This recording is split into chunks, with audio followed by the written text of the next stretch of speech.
All right, today the ANC will be hosting a briefing to talk about the policies, recommendations as well as amendments that were discussed at the ANC's Policy Conference that's currently underway in Nasrec in Johannesburg. So yesterday we've seen Natim Teto, who's the chairperson for the subcommittee on strategy and tactics, briefing the media, and we've also seen President Jacob Zuma, of course, acknowledging that the problem that the ANC still faces is the implementation of its policies.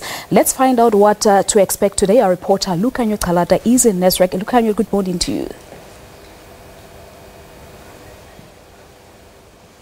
Palisa, good morning and a very cold welcome from Nasrec, where the ANC enters, the ANC Policy Conference enters day 5. Now, as you've correctly pointed out, there have been discussions on policies, organizational renewal that have been taking place for the past 5 days. But one of the key issues, obviously, are recommendations that will come from here, and those will likely be ratified at the elective conference in December.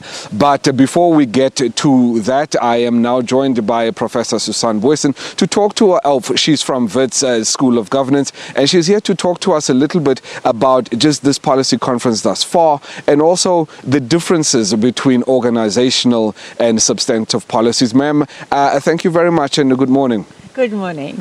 As I've said, just how do organizational and substantive policies come together at this policy conference? Yes, those are the two essential legs of ANC, of any policy making, and specifically governing parties.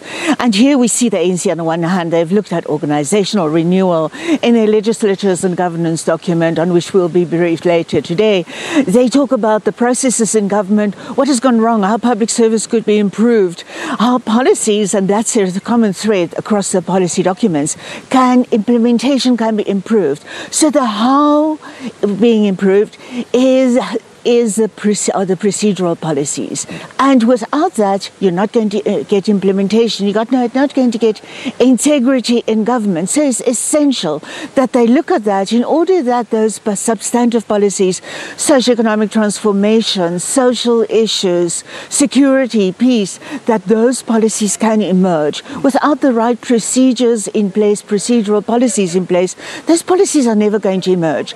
And here, of course, two types of procedural policies. They both, in terms of the ANC organizational, they have to get it right and persuade people that they're doing things with integrity and effectiveness, and then in the state particularly, that those policies will see the light of day and make the difference to people's lives. Do you think that we'll get tangible policies coming out of it?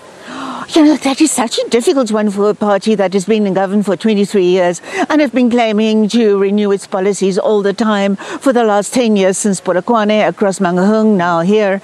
They have been saying they assume go into new policy directions, and government has taken those forward in some respects and then produced this National Development Plan, which we thought had slipped somewhere into the background, but now is really being dusted off and is being paired with radical economic transformation, and so that there is no difference. And of course that's very interesting for the organization that is factionally divided, and one faction mobilizing specifically on radical economic transformation. That means if the sting is taken out of that formulation, then that camp, that faction, also loses some of that mobilization platform.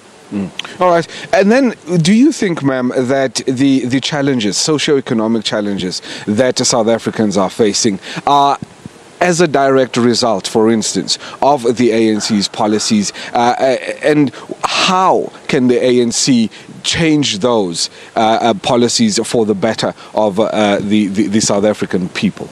You know, the ANC is complicit in the imperfect implementation and policy directions not being sufficiently pursued.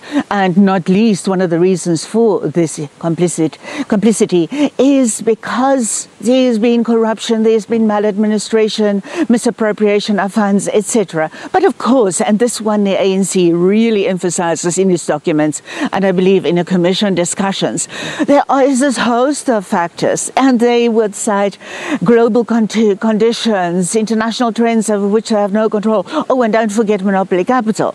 All of these, they would say, are big reasons why their policies have not been as effective as they should. But then, over the last 10 years, at least since Polokwane, the ANC has been using these phrases, monopoly capital, etc., etc., and these conditions have been there consistently. Okay. Ma'am, unfortunately, that's all the time we have. I mean, I'd love to continue this debate, or this discussion at least, but unfortunately, that's all the time we have.